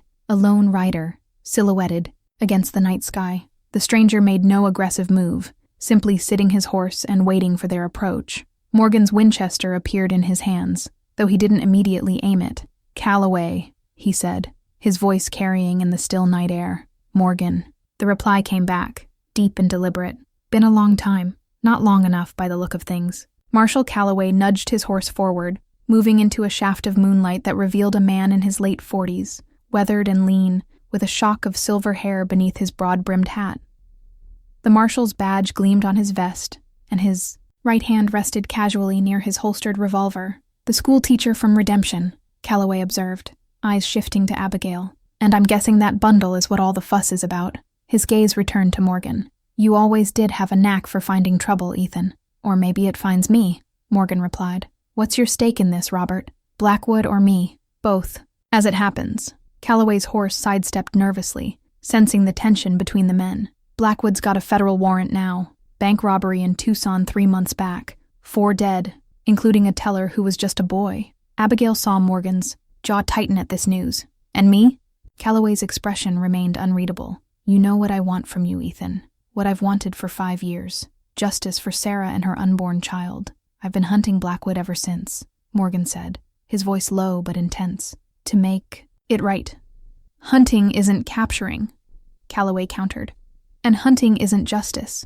Esperanza stirred in her sling, making a small sound that carried in the night air. Abigail gently soothed her, aware of Calloway's attention shifting to the infant. "That child," the marshal said slowly. "Apache? Last survivor of Two Ravens camp," Morgan confirmed. "Blackwood massacred the rest. Looking for this." He withdrew, the eagle pendant from his pocket, letting it catch the moonlight. Calloway studied the carving, understanding dawning in his eyes. "The map. So it's real. Real enough that Blackwood's willing to slaughter innocents for it," Morgan replied. "He has the other half. And now he's set a trap for you at Devil's Pass," Calloway concluded. "While I've been a step behind you both, following the signs." He paused, considering. "Why Palomar?" "Defensible ground," Morgan explained. "Place to make a stand until help arrives." The marshal was silent for a long moment, seeming to weigh his options. Finally, he nodded toward the mission. "Then, let's not keep the old place waiting. But understand this, Morgan. Once Blackwood is dealt with, you and I have unfinished business." "Fair enough," Morgan agreed. "Ladies first." Calloway's weathered face cracked into a brief, humorless smile. "Still the gentleman outlaw." He turned his horse, gesturing for them to follow. "Stay close. I've scouted a back approach that should get us inside unnoticed." As they rode, Abigail maneuvered her mare alongside Morgan's mount. "Can we trust him?" she whispered. Morgan's eyes never left the marshal's back. "To help us against Blackwood?" "Yes." After that, he left the thought unfinished, but his meaning was clear.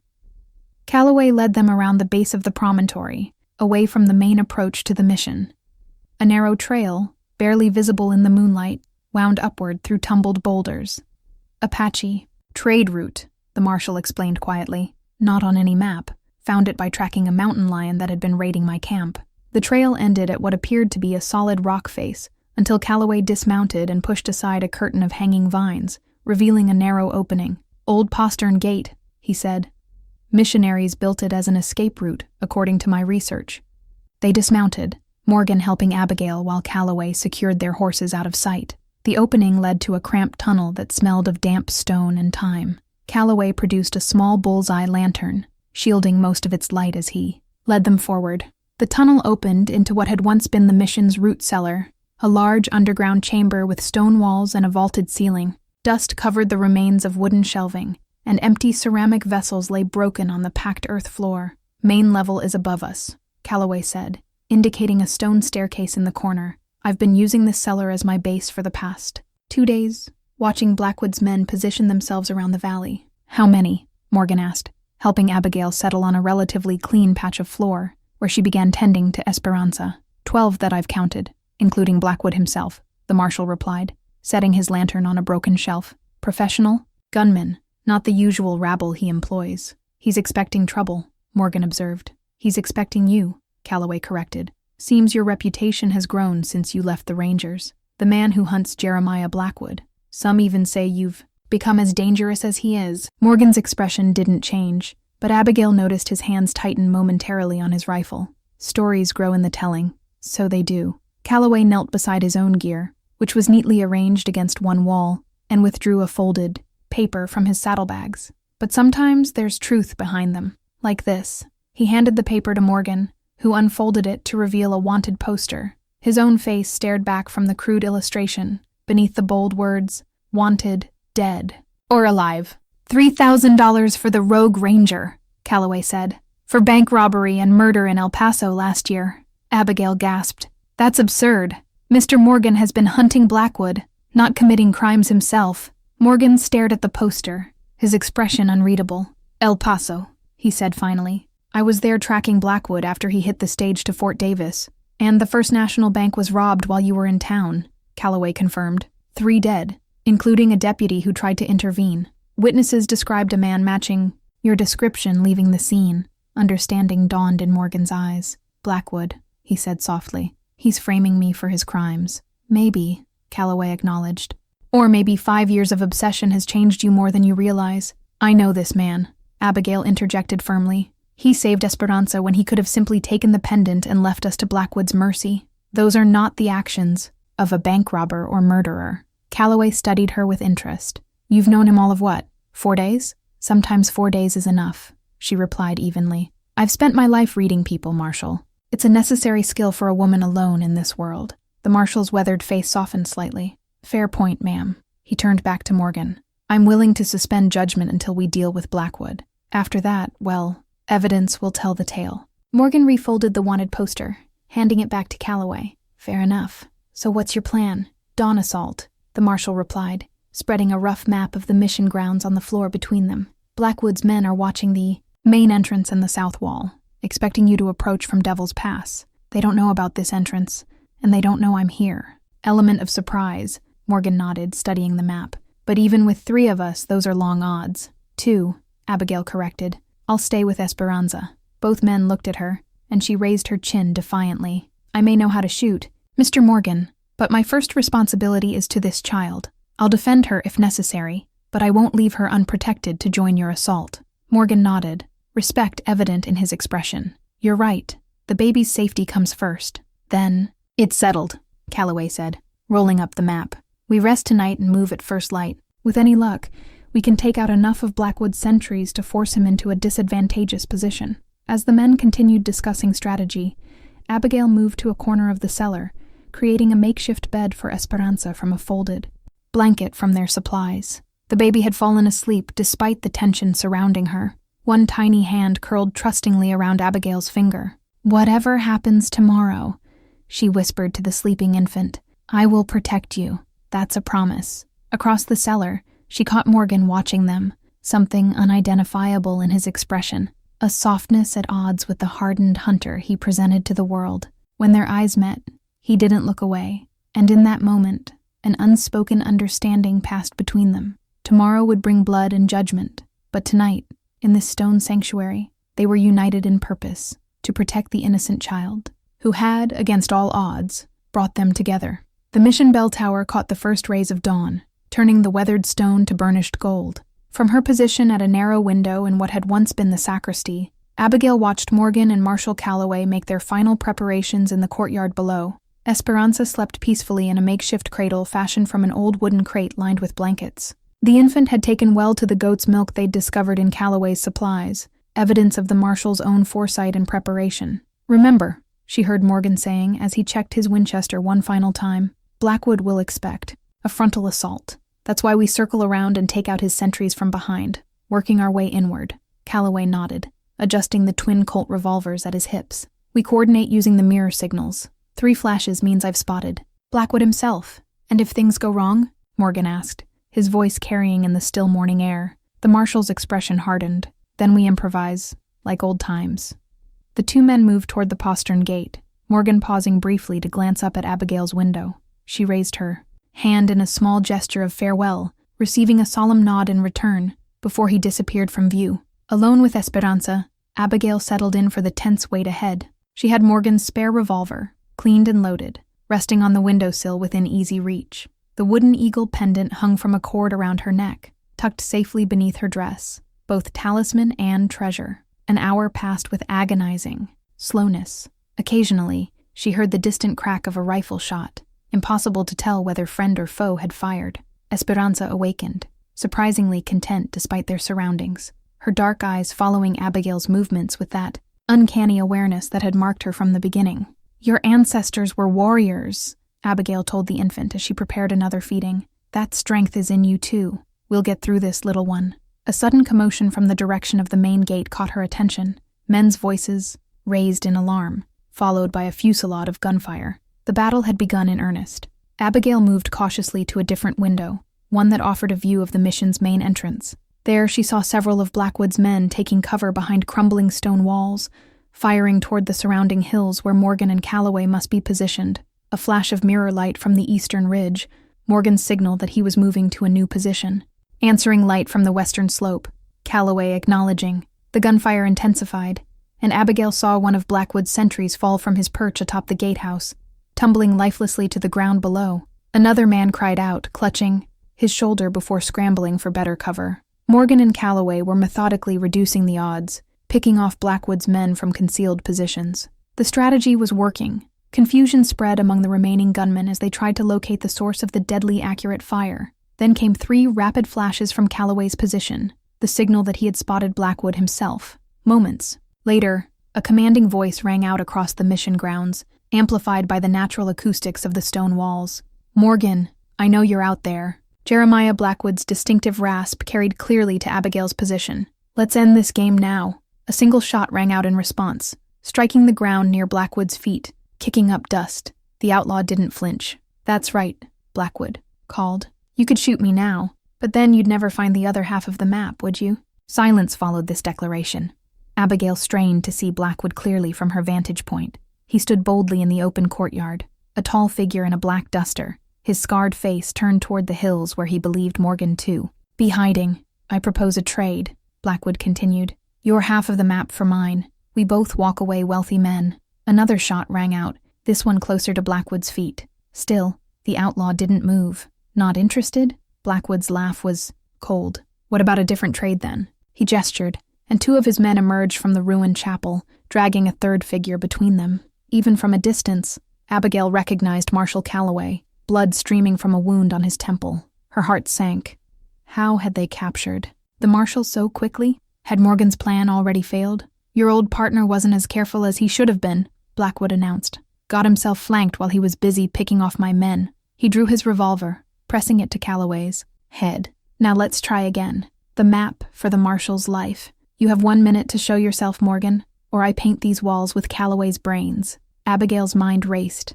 Morgan would never abandon his former partner, despite their complicated history. But revealing himself would likely mean death for them both, and ultimately for her and Esperanza as well. Movement caught her eye, a figure slipping through the shadows of the mission walls, working his way toward the courtyard from behind. Morgan was attempting a rescue, using Blackwood's focus on the hills as cover for his approach. She needed to create a distraction. Taking a deep breath, Abigail checked that Esperanza was secure in her improvised cradle, then took up the revolver. She had fired weapons before, a necessary skill for a woman alone on the frontier, but never in combat. Her hands trembled slightly as she moved to the window overlooking the courtyard. 20 seconds, Morgan," Blackwood called, cocking his revolver against Calloway's temple. The marshal remained defiant despite his injury, his back straight with dignity, even on his knees. Abigail took careful aim at a stack of empty crates near the far side of the courtyard, away from both Blackwood and Morgan's approach path. She squeezed the trigger. The shot rang out, splintering wood and drawing the immediate attention of Blackwood and his men. In that crucial moment of distraction, Morgan made his move. He erupted from the shadows like a mountain lion, firing his Winchester in a smooth, practiced motion. The first shot struck the man holding Calloway's right arm, dropping him instantly. The second felled the man on the left. Blackwood whirled, firing wildly as Calloway rolled away. Morgan dove for cover behind a stone water trough as bullets struck. The ground around him, the courtyard erupted into chaos. The remaining gunmen opened fire at Morgan's position, while Blackwood retreated toward the chapel, dragging the wounded marshal with him as a shield. "The woman and baby," Blackwood shouted to his men. "Find them. They have the other half of the map." Abigail's blood ran cold. She retreated from the window, gathering Esperanza into her arms. They needed to move. Their location was no longer secure. She made her way through the sacristy to a narrow corridor that connected to the bell tower. Morgan had shown her this escape route the night before, a secondary plan if things went wrong. The tower offered both visibility and defensibility. and access to the mirror they would need to signal Fort Brennan for help. Cradling Esperanza against her chest, Abigail climbed the worn stone steps, the revolver clutched in her free hand. Below, she could hear men entering the sacristy, overturning furniture in their search. The bell tower was a small, circular space open to the elements, offering a panoramic view of the mission grounds and the valley beyond. The ancient bell hung, silent in its frame, green with age and exposure. Abigail positioned herself behind the low stone wall that encircled the tower, peering cautiously over the edge. In the courtyard below, gunfire continued to erupt sporadically as Morgan exchanged shots with Blackwood's remaining men. She spotted the signaling mirror where Calloway had left it, a small polished surface mounted on a wooden handle, propped against the wall. Fort Brennan lay beyond the eastern ridge, invisible from here but within range of a properly aimed flash. First, she needed to help Morgan. Taking careful aim with the revolver, Abigail fired at one of Blackwood's men who had been working his way toward Morgan's position. Her shot missed, but it forced the man back into cover, giving Morgan a chance to reposition. The gunman looked up, spotting her in the tower. "Boss, the woman's in the bell tower," he shouted. Abigail ducked as bullets struck the stone around her. Esperanza, startled by the noise, began to cry, a sound that carried clearly in the morning air. "The baby," came Blackwood's voice. "Get them both, now!" Footsteps pounded on the stairs leading to the tower. Abigail positioned herself behind the bell, using its bulk as a shield while she tried to soothe Esperanza with one arm and kept the revolver trained on the stairway with the other. The first man to reach the top of the stairs fell immediately to her shot, tumbling backward into his companion. The second attacker hesitated, then began firing blindly into the tower chamber, forcing Abigail to crouch lower. A different sound reached her, the crack of Morgan's Winchester, followed by a cry of pain from the stairway. Then Morgan's voice, urgent and strained. "Abigail, are you hit?" "We're unharmed," she called back, relief flooding through her. Morgan appeared at the top of the stairs, his face grim and spattered with blood, none of it apparently his own. "Blackwood's taken Calloway into the chapel. 3 of his men are still alive. We need to signal the fort now, while we have the chance." Abigail handed Esperanza to him, surprised at how naturally he took the infant, cradling her against his shoulder while keeping his Winchester ready. She grabbed the signaling mirror and moved to the eastern side of the tower. "Like this," Morgan instructed, shifting to stand guard while she worked. 3 long flashes, 3 short, 3 long. The universal distress signal. Abigail angled, the mirror to catch the sun, sending the pattern of flashes toward the distant fort. She repeated the sequence 3 times, praying that someone was watching. "Now what?" she asked, returning to Morgan's side. "Now we finish this." His expression was determined. "I need your help. Will you signal me from here if Blackwood tries to escape through the main gate?" Abigail nodded. "What about Esperanza?" Morgan looked down at the baby, who had quieted in his arms, those solemn dark eyes studying his face with what almost seemed like recognition. Something in his expression softened momentarily. "Keep her with you," he said. "You'll need both hands to signal. I'll create a safe place for her." He quickly arranged his coat into a nest-like hollow in the corner furthest from the stairs, gently placing Esperanza within it. The baby watched them curiously, but made no sound. "She's safer here, with you than anywhere else in this mission," Morgan said. "You've kept her alive against impossible odds so far. I trust you to keep doing so." The simple declaration struck Abigail deeply. "Be careful," she said, unable to express everything she felt in that moment. Morgan nodded, his eyes conveying what words could not. He checked his Winchester, then moved toward the stairs. "When this is over," he said, pausing at the top step, "we need to talk about what happens next." Before she could respond, he was gone, descending the stairs with the silent efficiency of a predator. Abigail positioned herself where she could see both Esperanza and the courtyard below. The ancient bell hung beside her, silent witness to centuries of human struggle.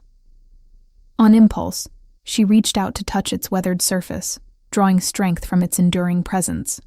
Below, Morgan emerged into the courtyard, moving with purpose toward the chapel where Blackwood had taken Calloway. The final confrontation was about to begin. The setting sun cast long shadows across the mission courtyard as Abigail stood in the bell tower, cradling Esperanza against her shoulder. Below, soldiers from Fort Brennan moved efficiently through the grounds, collecting the bodies of Blackwood's men and securing the perimeter. Her signal had been seen. Help had arrived, though not before the final, bloody confrontation in the chapel. Morgan emerged from the mission's main building, his arm now properly bandaged by the fort surgeon. Marshal Calloway walked beside him, similarly patched up, but alive, both men bearing the weary expressions of survivors who had seen too much death. When Morgan spotted her in the tower, something in his face changed, a softening, a moment of vulnerability quickly masked as he made his way toward her. They met at the base of the bell tower, Esperanza letting out a happy gurgle at the sight of Morgan, a sound that drew a rare smile from the battle-worn man. "It's over," he said simply. "Blackwood won't hunt anyone ever again." Abigail nodded, understanding all he wasn't saying. "And the pendant? The map?" Morgan withdrew both wooden carvings from his pocket. The eagle and the wolf, now united. Complete, but ultimately meaningless. The real treasure was never gold or silver. Marshal Calloway approached, his official demeanor tempered by the day's events. "The captain's preparing to escort you to Fort Brennan," he informed them. "The child will need proper care, and there are matters to discuss." "My status as a wanted man?" Morgan asked directly. Calloway's weathered face betrayed a hint of a smile. "Seems there was a case of mistaken identity. New evidence suggests the El Paso robbery was indeed Blackwood's work. The territory of Arizona may need to issue a formal apology to one Ethan Morgan." Relief washed over Abigail, though Morgan's expression remained guarded. "And what about Esperanza?" she asked. "What happens to her now?" "That's for the Indian Affairs Office to determine," Calloway began, then held up his hand when he saw Abigail's expression harden. "But I'll be recommending that the child remain in the care of the woman who risked everything to protect her. Pending certain arrangements, of course." "Arrangements?" Abigail questioned. Morgan cleared his throat. "The territories take a dim view of unmarried women adopting Indian children," he explained. "But they make exceptions for married couples." The implication hung in the air between them as Calloway tactfully excused himself to oversee the soldier's work. "Mr. Morgan," Abigail began carefully. "Are you suggesting—" "I'm suggesting that a schoolteacher, a former ranger, and an Apache baby might make an unusual family," he interrupted, the words coming quickly as if he feared losing courage. "But perhaps exactly the family that each of us needs." Esperanza reached out, her small hand grasping Morgan's finger with surprising strength. The gesture seemed to seal something unspoken between them. "Redemption will need a new schoolhouse," Morgan continued, "and perhaps a town marshal. With Blackwood's bounty, we could build something permanent." Abigail looked down at Esperanza, then back to the man standing before her, a man transformed from hunter to protector through the crucible of their shared journey. "Yes," she said simply, her heart full of newfound hope. "I believe we could, Azal." The first stars appeared above the ancient mission. A makeshift family stood united, their future uncertain but facing it together, bound by a love forged in danger and sealed with the innocent trust of a child who had brought them together against all odds. Before we jump back in, tell us where you're tuning in from, and if this story touches you, make sure you're subscribed. Because tomorrow I've saved something extra special for you.